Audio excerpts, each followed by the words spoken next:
Hey, here's something we haven't seen for a while. Welcome to Interchange.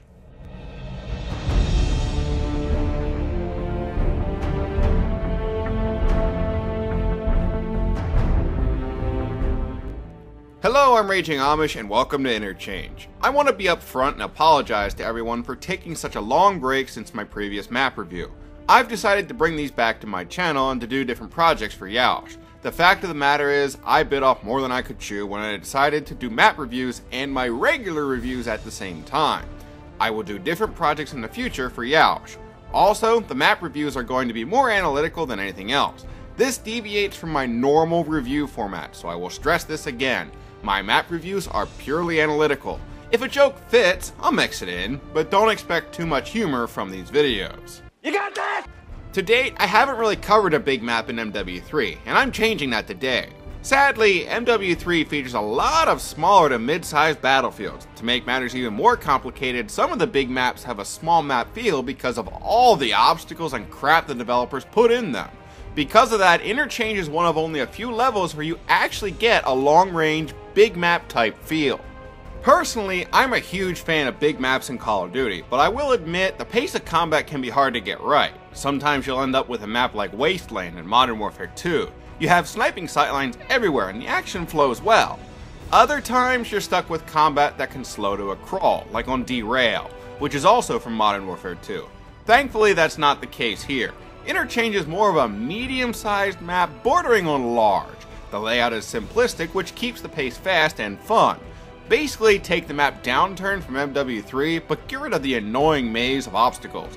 Interchange is far better structured for giving a fun match. As I said before, this map features a lot of long-range combat, so I would highly advise bringing an LMG or a sniper to the battlefield. You can also go with an accurate assault rifle. Something like the ACR or the FAD will be a great choice. Interchange really doesn't feature too much close-quarter combat, so a shotgun or an SMG won't work. Instead, you want a workhorse for shooting targets at the end of long corridors. I don't really have a preferred primary for Interchange. Just pick a long-range weapon and see how it does. In this regard, Interchange is quite refreshing. The map lets you play with guns that tend to be forgotten. As for your perks, you're definitely going to want to set up for a more open map. Blind Eye and Extreme Conditioning are solid choices for the blue tier. Quick Draw, and I can't believe I'm saying this, Assassin will be best for the red tier. As for the yellow perks, I'm generally split between Marksman and Sitrep. In truth, you really can mix in your perks of preference. For instance, I stand by my opinion that Blind Eye and Extreme Conditioning are your best blue choices on paper, but you should feel free to experiment. As for the red perk, Quick Draw is my overall favorite, but even I can't deny how powerful Assassin is. On big maps, the last thing you need is a UAV revealing your position. Enemies will be drawn to you, which may or may not be a good thing depending on your playstyle. As for Sitrep and Marksman, each of these perks help with distant combat. Marksman will give you a big edge when looking down corridors searching for enemies. Still, Sitrep works as well. You can spot enemy equipment from a distance, which can help place where the enemy is. Do I think Sitrep is as useful as Marksman? Probably not, but I still love it. Either way, Interchange is a challenge to analyze from a bird's eye view. The three Dom flags form a straight line going across the center. Dom A is in the east, Dom B is in the center, and Dom C is to the west. As for the Search and Destroy fans, Bomb Site A is to the southwest of Dom A. Bomb Site B is also close to Dom A, but more to the northwest.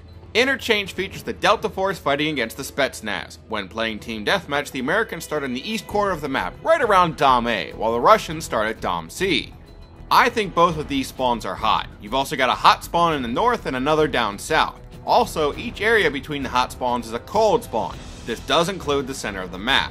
Because of how the spawns are located, I would say Interchange really doesn't have a dead zone, which is a credit to the map's design. I can assure you, however, that the map does have a meat grinder. I'm going to point you to the center of Interchange. You can be shot from every direction if you're brave enough to venture here. Hopefully this isn't a surprise. I do not advise going here. Stick to the edges of the map. For the hot routes, I think you'll see what kinda looks like a city grid. You've got a square of action for the outside and crossing paths of action in the center.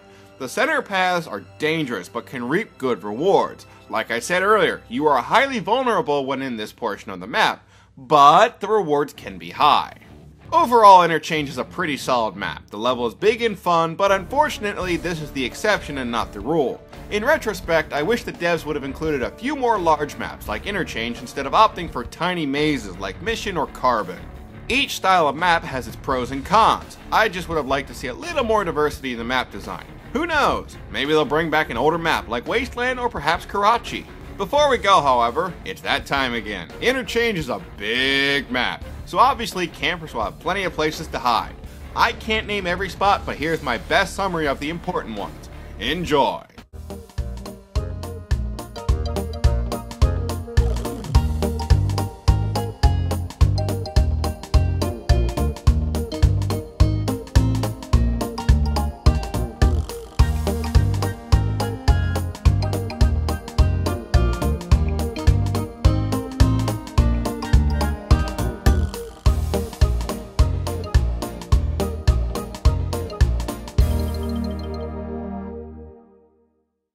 That concludes my review of Interchange. I hope you enjoyed, and that you'll join me next time, where I'll be covering the Striker. Until then, this is Raging Amish, checking out.